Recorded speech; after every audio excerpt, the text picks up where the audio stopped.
Retrait soudain. L'armée allemande met fin à sa mission sur l'île Arctique sans préavis. L'armée quitte le Groenland après seulement 44 heures. Pas une semaine, pas de manœuvre, aucun résultat. 44 heures. Et cela après toutes les grandes déclarations, après tout le bruit politique de Klingbeil, Martz et compagnie. L'Allemagne envoie 15 soldats, dont un amiral de flotte, au Groenland, soi-disant pour envoyer un message, pour afficher de la force, pour impressionner Donald Trump, qui menace d'imposer des tarifs sur les produits européens. Et qu'est-ce qui s'est passé? Rien. À peine l'unité arrivée, les valises étaient déjà remballées. Un retrait annoncé, non pas militairement, mais politiquement. Humiliant, sans plan, désemparé. Quel était donc le but de cette mission? Selon les médias, cela devait être un signal, un message adressé à Trump, aux États-Unis, pour montrer que l'Europe ne se laisse pas extorquer. Klingbeil s'exprimait avec grande assurance. Nous ne nous laisserons pas intimider. Il devait y avoir une réponse européenne coordonnée. Et qu'est-ce qui s'est passé? L'armée allemande se retire, sans qu'aucun résultat n'ait été obtenu. Pas de manœuvre commune, aucune mission claire, pas même une déclaration qui soit prise au sérieux. Le journal Bild écrit « Voici l'armée allemande qui reprend son envol, et cela résume bien la situation. » Mais attends, il y a encore les excuses officielles. Le ministère de la Défense garde le silence.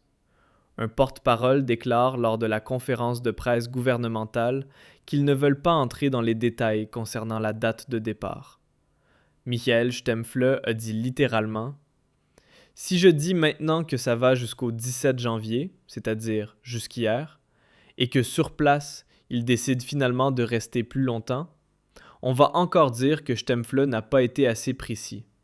Franchement, c'est du niveau maternel. » Pendant que le monde brûle, pendant que Trump prend des mesures sérieuses et frappe économiquement, le gouvernement allemand se déplace en Arctique comme une troupe d'expédition sans carte ni boussole. Un salut aux ceux qui croient encore que la politique de défense est synonyme de stratégie. Bienvenue dans l'ère du secret. Et quel était l'objectif de cette expédition au Groenland? Apparemment, il s'agissait d'impressionner Trump. Mais l'homme qui est en train de mener son agenda géopolitique de manière glaciale doit probablement bien rire de ses tentatives allemandes de paraître pertinentes sur la scène internationale. Au lieu de montrer de la force, Berlin a montré de la faiblesse, et ce, à un moment où chaque faux signal peut avoir des conséquences dramatiques. Pendant ce temps, Emmanuel Macron rejoint également le train, ou plutôt, le train de l'escalade. Il veut maintenant utiliser la plus grande arme commerciale de l'UE contre les États-Unis. Oui, vous avez bien lu. Macron exige l'utilisation du soi-disant instrument anti-coercition contre les États-Unis. Cela signifierait des tarifs sur les produits américains, l'exclusion des banques américaines des marchés publics de l'UE et même des mesures ciblées contre les géants de la tech comme Microsoft, Google ou Meta. Question, mais c'est totalement fou, non? Que se passe-t-il si ces entreprises débranchent la prise? Plus de Google Analytics, plus de publicité YouTube, plus d'infrastructures numériques pour des milliers de PME allemandes, de prestataires de services, d'agences, une destruction économique totale. L'UE met en péril sa propre existence économique simplement pour célébrer des démonstrations de pouvoir. Et l'Allemagne, une fois de plus, au cœur de ce rôle de pionnier naïf, totalement déconnecté de la réalité. Et c'est ça que vous appelez de la diplomatie? L'intervention au Groenland n'était pas seulement inutile, elle était carrément dangereuse. Si Trump avait réagi, 15 soldats allemands se seraient retrouvés seuls en Arctique. Encerclement, exclusion, rupture des communications. Rien de tout cela n'a été pris en compte. Au lieu de cela, on fonce tête baissée, puis on se retire les jambes repliées. Aucune stratégie, aucun objectif, aucun plan, juste de la symbolique politique, et la pire de toutes. Et voici encore ce discours sans fin sur le droit international. Klingbeil clame qu'on ne peut pas simplement redéfinir les frontières. Ah oui, et qu'en est-il des frontières allemandes depuis 2015 ? Qu'en est-il de l'ouverture des frontières pendant la crise migratoire, de la capitulation totale face aux entrées illégales ? Cela, c'était apparemment acceptable, non ? Et qu'en est-il de Nord Stream ? Où était le grand symbole du droit international dans ce cas ? Là aussi, silence, esquive, indifférence. Petite remarque personnelle. Notre portée est restreinte. Si vous trouvez ce sujet important, soutenez la vidéo avec un like ou un commentaire. Et maintenant, ceux-là même qui ont passé des années à prendre leurs citoyens pour des idiots veulent soudain devenir les grands défenseurs du droit international. Les amis, ce n'est pas de la politique étrangère, c'est un mélange de mégalomanie et de déconnexion totale de la réalité. Et au milieu de tout ça, la Bundeswehr, nos soldats, nos hommes et nos femmes, qui sont une fois de plus sacrifiés pour un spectacle politique sans substance. De bons camarades qui n'y sont pour rien, mais dont la direction est un véritable désastre. La direction à Berlin est le problème, pas les troupes. Ce qui s'est passé au Groenland n'est pas seulement un retrait gênant, c'est le reflet de la politique étrangère allemande sous Merz, de la symbolique au lieu de la substance, de l'activisme au lieu de l'analyse, de l'arrogance au lieu de discernement. Merz voulait marquer un point. Et qu'est-ce qui en est sorti ? Un signe de faiblesse. Un signe que l'Allemagne ne joue les gros bras que lorsqu'il n'y a aucune conséquence. Et dès que le vent contraire se renforce, c'est le retrait, les excuses, la diversion. Cela n'a jamais été pris au sérieux. Cela n'a jamais été réfléchi.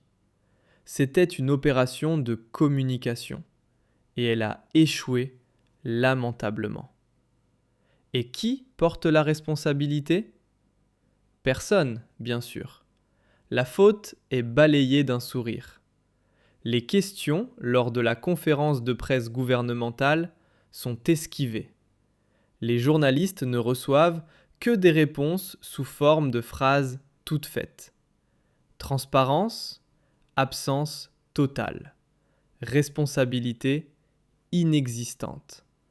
Mais dès qu'un citoyen pose trop de questions critiques, il devient soudain un populiste de droite ou un théoricien du complot. Bienvenue dans la démocratie allemande de 2026. Et pendant que Berlin se perd dans des discours de sabre verbal, les États-Unis préparent déjà leur prochain mouvement. Le Wall Street Journal rapporte qu'une division en montagne de 1500 soldats américains d'Alaska est en train d'être préparée pour une mission par temps froid. Destination, le Minnesota. Et de là, qui sait où. Trump pense stratégiquement, pense à long terme et a déjà compris que l'Europe est déchirée de l'intérieur, que l'UE n'est plus une véritable unité, que l'Allemagne, la France, l'Italie, la Pologne et la Hongrie se bloquent mutuellement et que toute la menace de l'UE contre les États-Unis n'est rien d'autre qu'un bruit de théâtre. Parce qu'honnêtement, quelqu'un croit ici vraiment que l'UE peut exclure sérieusement les banques et les entreprises technologiques américaines du marché sans se ruiner elles-mêmes? C'est du suicide économique. Et pourtant, les dirigeants européens continuent à marteler comme s'ils vivaient dans un monde parallèle, croyant qu'ils peuvent impressionner Donald Trump avec une mission de la Bundeswehr au Groenland. Encore une fois, 15 soldats, 44 heures, un amiral de flotte. Pas de mission claire, aucun objectif commun, seulement des discours creux et un silence gênant lors du retrait. Et bien sûr, aucune conséquence pour les responsables. Pendant ce temps, la débat d'escamotage fait rage dans le public allemand. Idéologie woke, quotas de genre, drapeau arc-en-ciel sur les bâtiments publics. Les Verts se taisent sur l'intervention. car ils n'ont aucune idée de ce qu'est la politique étrangère. Le SPD se montre préoccupé, comme toujours.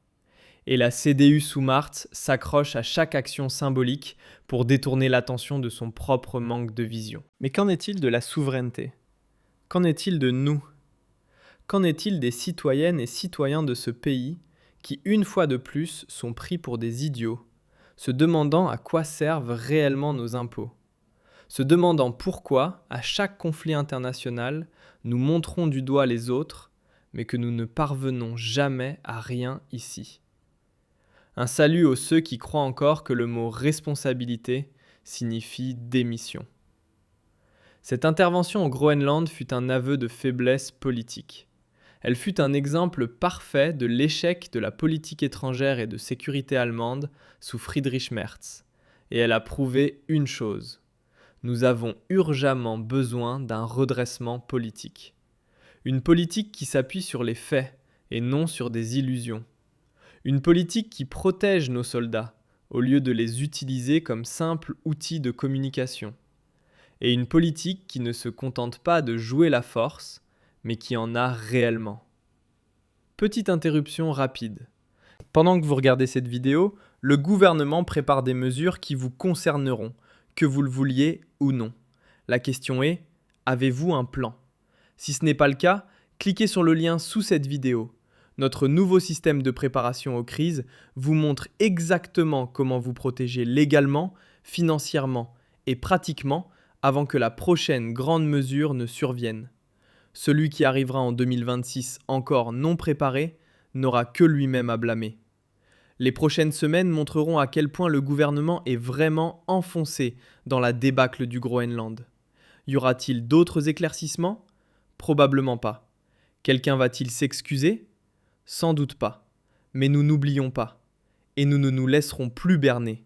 Car ce n'était pas une manœuvre, c'était un aveu public. Et pendant que Berlin se demande encore quel récit vendre maintenant aux citoyens, une vérité demeure. Le tournant des temps, dont tout le monde parle, est déjà là. Mais pas de la manière dont le gouvernement l'espérait. Ce n'est ni vert, ni européen, ni woke, mais bien dur, réaliste et impitoyable. Bienvenue dans la réalité, Monsieur Martz. Bienvenue dans la politique étrangère telle qu'elle est réellement. Et bienvenue dans la faillite politique totale de la politique symbolique allemande. Un salut aux ceux qui, en entendant Groenland, ne pensent plus qu'à une honte glaciale. Une honte glaciale. Une